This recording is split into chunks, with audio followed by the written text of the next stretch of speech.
할렐루야. 옆에 분 바라보시고 인사하겠습니다. 사랑합니다. 축복합니다. 사랑하는 여러분, 오늘 본문의 핵심은 행함과 진실함으로 사랑하라입니다. 이 제목을 가지고 말씀을 나누기를 원합니다. 여러분, 말과 혀로만 하는 사랑은 한계가 있음을 말씀합니다. 사도 요한은 지금 공동체를 심각하게 해치는 이단들이 교회에서 나가게 되면서 계속해서 형제를 미혹하고 형제와 형제들과의 다툼 속에서 그런 상황을 염두에 두고 계속 말씀을 진행하고 있습니다. 그러면서 지난 시간에 보았던 것처럼 하나님의 신 말씀, 하나님의 성령 안에 거하는 사람은 마귀의 자녀와 확연하게 차이가 난다는 내용을 살펴보았습니다. 하나님의 자녀와 마귀의 자녀가 확연하게 차이 나는 것은 그가 맺는 열매라고 하였습니다. 주를 향하여 소망을 가진 사람은 그에 합당한 열매를 맺으며 살아야 한다라고 함께 살펴보았죠. 이 소망이 무엇입니까? 우리 주님이 부활하신 것처럼 우리도 부활하여 주님과 함께 영생할 것에 대한 소망입니다. 이 소망을 가진 사람은 이 땅에서 형제를 사랑하면서 살아가야 한다는 것이죠. 사도 요한은 사실 2장부터 새로운 계명을 말하면서 형제를 사랑하는 것에 대해서 계속 말해왔습니다. 그리고 지난 시간에 3장 10절에서 하나님의 자녀와 마귀의 자녀가 결정적으로 차이를 드러내는 부분이 형제 사랑이라는 사실을 말씀드렸습니다. 자, 의를 행하는 것이 무슨 거창한 일인 것 같지만 사도 요한은 형제 사랑이라는 단순함으로 풀어 설명을 해 주었습니다. 그러니까 문제의 핵심은 무엇입니까? 형제 사랑이라는 것이죠. 그리스도인이 맺어야 할 열매의 핵심은 결국 형제 사랑이라고 정의를 한 것입니다. 그렇다면 문제는 어떻게 사는 것이 형제 사랑이냐 하는 것이죠. 이 주제를 오늘 본문을 통해서 다루게 됩니다. 사도 요한은 그렇다면 어떻게 사는 것이 형제 사랑이 아닌 것에 대한 내용을 먼저 이야기를 합니다. 자, 지난 시간에 보았던 12절 말씀을 보시면요. 자, 12절 말씀 제가 한번 읽어드리겠습니다. 가인과 같이 하지 말라. 그런 악한 자에 속하여 그의 아우를 죽였으니 어떤 이유로 죽였느냐? 자기의 행위는 악하고 그의 아우의 행위는 의로움이라라고 했습니다. 자, 가인과 같이 하지 말라라고 했죠. 여러분, 이 말씀은 가인은 어떻게 사는 것이 형제를 사랑하지 않는 것인가를 설명하는 예화로 사용된 것입니다. 그러면 읽었던 12절과 오늘 본문 13절은 하나의 짝을 이루고 있는 것이죠. 자, 오늘 본문 13절 이렇게 시작하고 있죠. 13절 같이 읽습니다. 시작. 형제들아, 세상이 너희를 미워하여도 이상히 여기지 말라. 자, 12절과 13절 말씀은 같은 내용의 말씀인 것입니다. 그렇다면 가인이 아벨을 왜 죽였습니까? 그 이유를 자기 행위는 악하고 그 아우의 행위는 의로움으로 죽였다라고 사도 요한은 설명합니다. 사실 가인이 아벨을 죽여야 할 이유는 없었습니다. 단지 하나님이 자신의 예배를 받지 않는 이유를 아벨에게서 찾은 것이죠. 그런 것처럼 세상에 의롭게 사는 사람들을 미워하는 것을 이상하게 여기지 말라는 것입니다. 왜 그렇습니까? 가인이 아벨을 죽인 것과 같은 이유로 세상의 빛의 자녀들을 미워하기 때문이라는 것이죠. 예수 믿고 구원받은 사람들은 형제를 사랑함으로 즉 믿음의 열매가 드러남으로 사망에서 옮겨 생명으로 들어간 증거를 갖게 되었습니다. 그러나 형제를 사랑하지 못하고 가인처럼 잘못된 증오를 담고 있는 사람은 여전히 사망에 머물러 있는 것입니다. 자, 이것이 세상이 미워하는 이유라는 것이죠. 여러분 15절 말씀을 보시면요. 15절 말씀 같이 읽습니다. 시작. 그 형제를 미워하는 자마다 살인하는 자니 살인하는 자마다 영생이 그 속에 거하지 아니하는 것을 너희가 아는 바라. 자, 다시 가인의 이야기를 한번 여러분 생각해 보십시오. 가인이 아벨을 사랑했더라면 어떻게 되었을까요? 그렇게 아벨을 죽이지 않았을 것입니다. 그러므로 가인이 아벨을 미워하는 그 질투와 그 잘못된 생각이 아벨을 죽이는 원동력이 되었다는 것입니다. 그러므로 형제를 미워하는 그것이 이미 살인하는 것이며 그런 삶에는 영생이 없다는 것을 너희가 이미 알고 있지 않느냐라는 것이죠. 우리가 잘 아는 스데반 집사의 순교 현장에서도 이런 일이 있었습니다. 사람들은 스데반 집사가 하는 설교에 가슴이 찔렸습니다. 양심의 가책을 느꼈습니다. 그러나 그들은 회개하지 않았습니다. 잘못한 것을 깨달았으면 회개하고 돌이켜야 하는데 타락한 인간은 그렇지 못할 때가 너무너무 많다는 것입니다. 그리고 사도 요한은 그런 사람에게 주님의 사랑이 없다고 합니다. 그런 삶이 그의 소속을 증명하는 것이라는 말씀이지요. 여러분, 세상이 미워하는 것은 이상히 여기지 않아도 됩니다. 그런데 가인과 아벨은 형제였습니다. 함께 공동체를 이룬 우리 형제 자매들이 서로 미워하고 질투하고 모함을 일삼는다면 그건 아직도 그리스도의 사랑을 모르는 증거라고 사도 요한이 말씀하고 있는 것입니다. 그럼 우리가 세상에 발을 디디고 살아가는 한 세상에 미워하는 것을 이상히 여기지 말아야 하는 것입니다. 자, 그렇다면 이제 우리가 왜 형제를 사랑해야 하는지 생각해 보도록 하겠습니다. 자, 지난 시간에 보았던 11절 말씀에 이런 말씀이 있었죠. 11절 제가 읽어드리겠습니다. 우리는 서로 사랑할지니 이는 처음부터 너희가 들은 소식이라. 자, 그러니까 복음이 처음 전해지면 가장 먼저 들어야 한 소식이 무엇입니까? 바로 형제를 사랑해야 한다는 것입니다. 왜 형제를 사랑해야 합니까? 16절 말씀 같이 한번 읽어볼까요? 16절 시작. 그가 우리를 위하여 목숨을 버리셨으니 우리가 이로써 사랑을 알고 우리도 형제들을 위하여 목숨을 버리는 것이 마땅하도다. 여러분, 이 말씀은요 요한복음 3장 16절 말씀과 더불어서 아주 중요한 말씀입니다. 이 구절에 설명하는 것이 무엇입니까? 그리스도의 성육신에 대한 전부를 소개해주고 있습니다. 복음의 핵심에 대해서 소개해주고 있습니다. 그리스도께서 우리를 이처럼 사랑하셔서 자기의 생명으로 값을 치루어 주셨습니다. 즉 우리를 위해서 목숨을 버리셨습니다. 여러분 믿으십니까? 이보다 더 큰 사랑이 없다는 것이죠. 그래서 우리는 사랑이 무엇인지를 알게 되었습니다. 그러나 우리도 그렇기 때문에 우리도 아버지께서 우리를 생명을 바쳐서 사랑하시는 것처럼 우리 또한 형제를 위하여 목숨을 버리는 것이 마땅하다라고 사도 요한은 강도 높게 말씀해 주고 있는 것입니다. 이것이 처음부터 그들이 들었던 소식, 복음이 전파되자마자 들었던 소식이라는 것이죠. 자, 그렇다면 이 단락의 결론이 무엇입니까? 우리 18절 말씀 읽어볼까요? 18절 시작. 자녀들아, 우리가 말과 혀로만 사랑하지 말고 행함과 진실함으로 하자. 아멘. 여러분, 이 말씀의 의미가 무엇입니까? 형제의 사랑이 결국 우리가 가야 할 길인 것은 분명합니다. 그런데 그 형제의 사랑을 말과 혀로만 해서는 안 된다는 것입니다. 자신의 손과 발을 움직여서 자신의 물질을 가지고 사랑해야 한다는 것입니다. 그래서 말과 혀로만이 아닌 행함과 진실함에 대한 예화가 바로 17절 말씀이죠. 17절 말씀 읽어볼까요? 17절 시작. 누가 이 세상의 재물을 가지고 형제의 궁핍함을 보고도 도와줄 마음을 닫으면 하나님의 사랑이 어찌 그 속에 거하겠느냐. 여러분, 우리가 인생을 살아가면서 죄를 짓지 않고 살아가는 것만으로 우리의 삶이 벅차다는 느낌이 들 때가 있습니다. 그리고 죄를 짓지 말아야 한다는 말씀을 하자 유대인들은 어떻게 반응을 했습니까? 속으로 교만하게 우리는 율법을 잘 지키고 있어. 그렇기 때문에 사도 요한은 거기서 더 나아간 것입니다. 왜 그렇습니까? 이들이 지키는 율법이라는 것이 얼마나 허무한 것인지 사도 요한이 요한복음에서 적나라하게 표현해 주었죠. 여러분, 요한복음을 보면 날 때부터 소경된 사람이나 베데스다 연못에 38년 된 병자가 예수님을 만나 병을 치료받고 진정한 안식을 얻는 내용이 나옵니다. 그런데 이 사람들은 형제가 병을 치료받고 진정한 안식을 얻었음에도 함께 기뻐하고 축제를 베풀기는커녕 안식일을 어겼다고 주님을 잡아 죽이려는 황당한 사람들이 바로 이 사람들이 지키는 율법이었습니다. 그래서 주님이 그것으로부터 부족하다라고 말해 주었죠.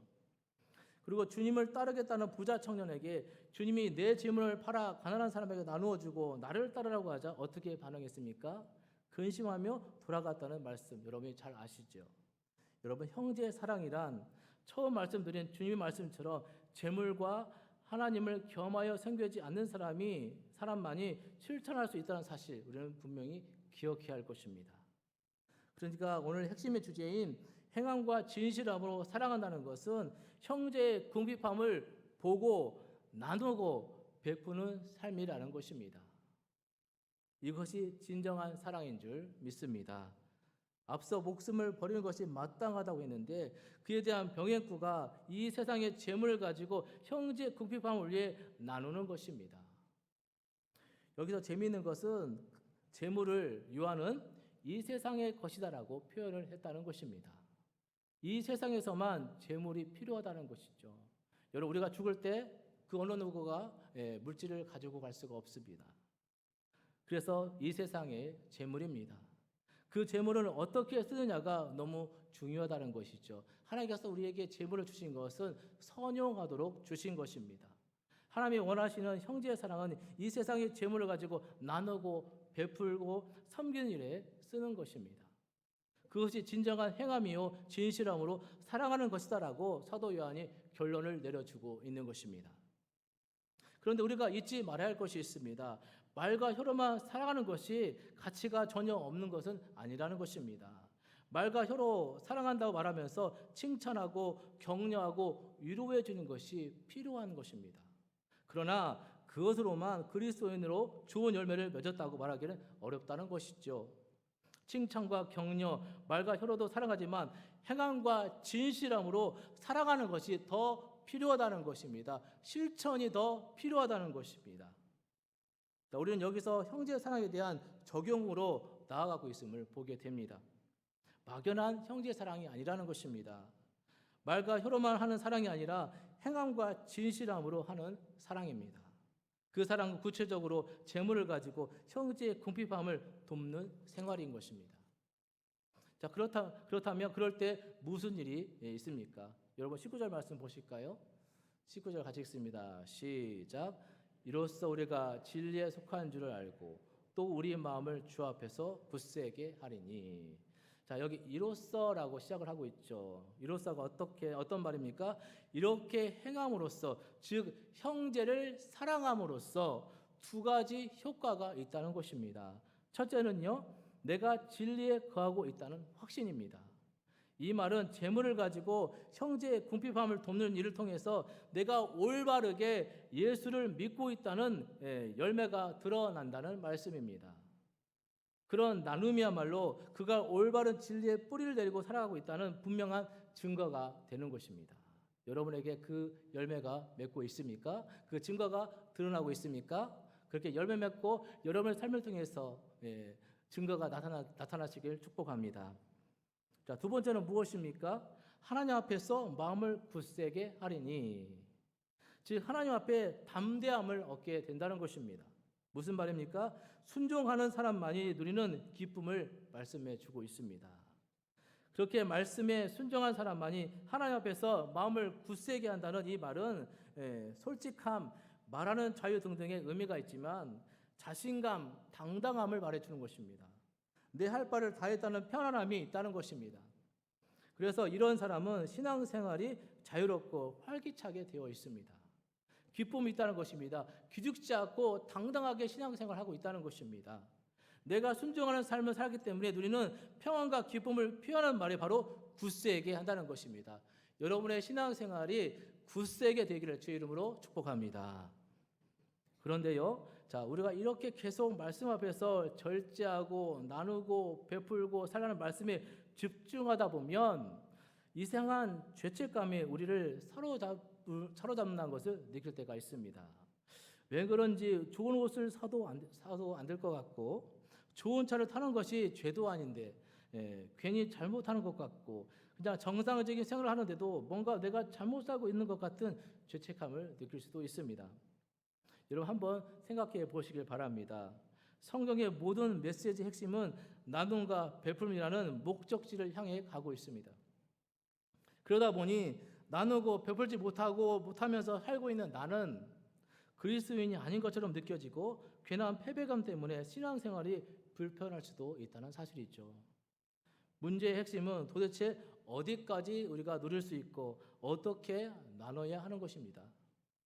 참 어려운 문제에 직면한 것이죠. 자, 그러면 형제를 사랑하는 삶을 살기 위해서 우리가 어느 선까지 절제를 해야 하고 어느 선까지 우리가 베풀어야 할 문제입니다. 자, 생활의 전부를 포기하는가의 문제에 직면할 수 있는 것이죠. 이렇게 고민하고 갈등하고 힘들어하는 우리를 잘 아시는 성령께서 우리에게 그래서 가르쳐 주십니다. 여러분 20절 말씀 같이 한번 읽어볼까요? 20절 시작. 이는 우리 마음이 혹 우리를 책망할 일이 있어도 하나님은 우리 마음보다 크시고 모든 것을 아시기 때문이라. 자, 하나님께서 우리 마음보다 크시다고 합니다. 더 나아가 하나님은 우리의 모든 것을 다 아신다고 합니다. 여러분 믿으십니까? 비록 형제를 사랑하면서 행함과 진실함으로 하지 못하고 살고 있지만 그 마음의 방향이 올바르게 주님을 향하고 있는 사람을 하나님께서 아신다라는 의미가 아니겠습니까? 그러니까 잘 살아내지 못하는 일로 인해서 괴로워하고 자책하면서 살아가는 것은 올바른 신앙생활의 모습이 아니라는 것입니다. 나는 나누지도 못하고 베풀지도 못하고 교회에서 도움도 안 된다고 하면서 자괴감에 빠져서는 안 된다는 것입니다. 오히려 지금 잘 살아내지 못하고 있을지라도 조금씩이라도 나누고 베풀며 형제의 말과 혀로만이 아닌 행함과 진실함으로 살아내기 위해서 노력하는 영역이 늘어가기를 하나님은 기다리고 계신다는 것입니다. 여러분 우리는 완전한 사람이 아닙니다. 우리는 부자가 아닙니다. 좋은 것을 보면 가지고 싶고 맛있는 것을 먹고 싶은 그런 평범한 사람들이고요. 모두가 죄인들입니다. 우리가 다 성자가 되어야 한다는 말이 아니라는 것이죠. 이렇게 자신에 대해서 엄격하게 하다 보면 생활이 좋아지는 것이 아니라 죄책감만 쌓여서 마지막에는 사탄이 가장 좋아하는 결과를 나타내고 만다는 것입니다. 여러분 우리 하나님은 우리보다 마음이 크신 분이십니다. 우리의 갈등도 다 아시는 분이십니다. 이 말씀에 위로받으시고 힘을 내시는 여러분들이 다 되시기를 주님의 이름으로 축원합니다. 자, 그렇다면 이 나누는 삶에 정답이 있을까요? 월급에 얼마를 나누면 정답이 되겠습니까? 시간에 얼마를 나누면 우리가 궁핍함을 도와줄 수 있을까요? 이 나누는 삶에는 정답이 있을 수 없습니다. 각 사람의 신앙의 연수가 다릅니다. 믿음의 차이가 있을 수 있습니다. 더구나 생활의 성향도 다릅니다. 그렇지만 한 가지 정답은 있습니다. 그것은 예수 그리스도의 사랑을 받은 우리는 형제를 말과 혀로만 사랑해서는 안 된다는 것이죠.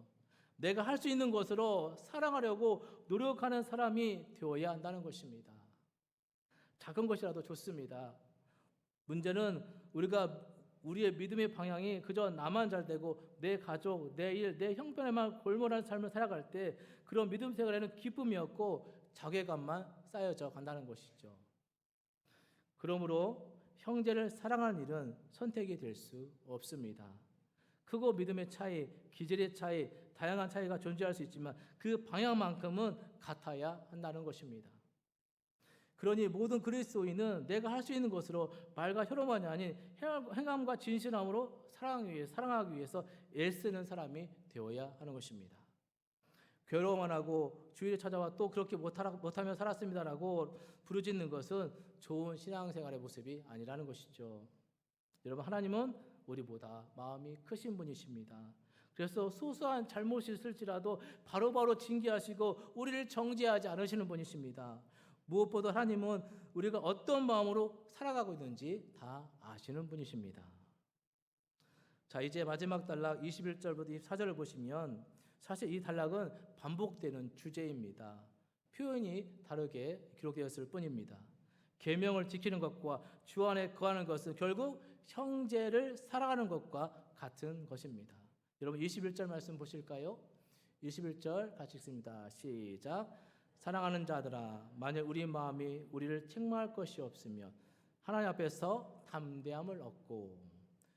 사랑하는 여러분, 우리 마음이 우리를 책망할 것이 없는 신앙생활, 이것이 기쁨과 감사로 가득한 신앙생활이 아니겠습니까? 여러분이 그러한 신앙생활 하시길 축복합니다. 여러분 다른 사람은 모릅니다. 주님과 나 사이에 일어나는 일들이 있죠. 그런데 내가 올바르게 예수를 믿고 있고 주님이 기뻐하시는 삶을 살고 있다는 자각으로 인해서 더 즐거운 신앙생활을 우리가 할 수 있다는 것입니다. 이런 신앙생활은 교만하고는 차원이 다른 것이죠. 늘 우리가 말씀을 묵상하면서 점검하고 또 점검하는 것이 우리가 과연 올바른 방향으로 신앙생활을 해 나가고 있는 것인가, 이것을 우리가 늘 점검해야 하는 것입니다. 결국 형제를 사랑하되 말과 혀로만 사랑하지 않고 뭔가 내 물질을 들여서 내 시간을 들여서 베풀고 섬기는 자에게는 주님의 이러한 위로가 있다는 것입니다. 어떤 위로입니까?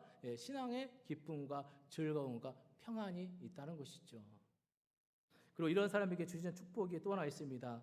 그런 사람은 하나님 앞에서 담대함을 얻을 뿐만 아니라 무엇이든지 구하는 바를 그에게서 받나니 이는 우리가 그의 계명을 지키고 그 앞에서 기뻐하시는 것을 행하기 때문이다. 우리가 즐겁고 기쁨으로 신앙생활을 한다면 하나님께서 우리가 구하는 것을 다 주신다고 합니다. 여러분 상식적으로 생각해 보십시오. 우리 마음이 굳게 되면 하나님 앞에 서 있지 못합니다. 그리고 늘 신앙생활이 자괴감으로 가득합니다. 나는 쓸데없고 나는 부족하고 나는 못났다고 생각하죠. 이런 사람은 점점 주님과 가까워지는 것이 아니라 멀어지기 마련입니다.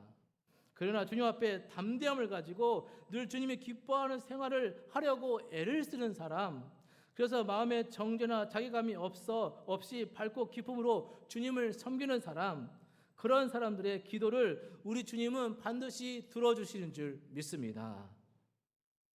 그런데 이 말씀을 가지고 오해하는 사람들이 있습니다. 아, 그래? 내가 기쁘게 살면 하나님께서 다 말씀을, 우리의 기도를 다 들어주겠구나라고, 수지 맞았다라고 오해하는 사람들이 있습니다. 여러분, 이 말씀의 전제가 무엇이었습니까? 주님 앞에 담대함을 가진 사람들, 즉 주님의 뜻에 관심이 많은 사람들입니다. 그래서 주님의 뜻이 이 땅에 이루어지기를 소망하는 사람들입니다. 그런 의미에서 구하는 바를 그에게서 받는다는 말을 다시 신앙의 초보로 환원시켜서 생각하는 것은 본문의 말씀을 잘못 이해한 것이죠.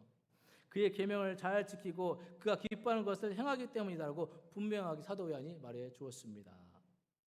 그럼 이 말씀은 오히려 이런 마음, 이런 믿음으로 사는 사람들의 기도가 주님이 원하시는 것과 더 닮아간다는 의미로 이해하는 것이 훨씬 본문에 가까울 것입니다. 그런 기도를 우리 주님이 반드시 들어주시는 줄 믿습니다. 결국 이런 믿음의 생활은 다시 어디로 갑니까? 계명을 지킨다는 주제로 다시 돌아가는 것이죠. 이 주제는 이미 2장 3절에서 나왔던 주제입니다. 그런데 그 계명을 지키는 것이 형제의 사랑과 연결이 되어 있는 것입니다. 그리고 성령께서 우리 안에 거하시는 것에 대한 확신과 연결되어 있는 것이죠. 여러분, 이 말씀은 마음의 담대함을 얻는다는 말씀과 같은 것입니다. 신앙생활의 기쁨, 구원의 확신, 기도 응답의 확신, 이 모든 것들은 결국 주님과 내가 얼마나 가까이 있고 내가 주님 말씀에 얼마나 순종하며 살고 있느냐와 연결이 되어 있는 것입니다. 여러분, 이제 말씀을 맺겠습니다. 사도 요한은 주님이 우리 안에 거하시고 우리가 주님 안에 거하며 성령의 기름 부음을 받는 성도는 계명을 잘 지키는 사람이다라고 말씀해 주었습니다. 계명을 지키는 것은 형제를 사랑하는 것입니다. 형제를 사랑하는 것은 재물을 나누는 것입니다. 그런 형제의 사랑은 가인과 같이 하지 않습니다. 그럴 때 신앙생활에 담대함과 기쁨이 있다는 것입니다. 그럴 때 이제 바꿔 말하면 왜 신앙생활에 우리가 매너리즘에 빠지고 왜 즐겁지 않느냐에 대한 답변은 우리가 말씀에 순종하지 않기 때문이라는 것이죠. 더구나 마귀를 따르는 사람들은 형제를 사랑하지 않고 가인처럼 행동한다는 것입니다. 그래서 우리는 모두가 살기 힘든 시기라고 말하며 말세의 때를 살고 있는 이때에 작은 것 하나라도 나누고 베풀고 형제를 사랑하는 삶을 살아감으로 힘들어 지쳐 있는 많은 영혼들에게 예수님의 사랑을 그리고 복음을 증거하는 축복의 통로로 쓰임받는 우리 성도님들, 우리 영안교회가 되시기를 주님의 이름으로 간절히 축원합니다. 기도하시겠습니다. 하나님 아버지, 은혜와 사랑을 감사드립니다. 죄인으로 죽을 수밖에 없는 저희를 위하여 사랑하는 아들을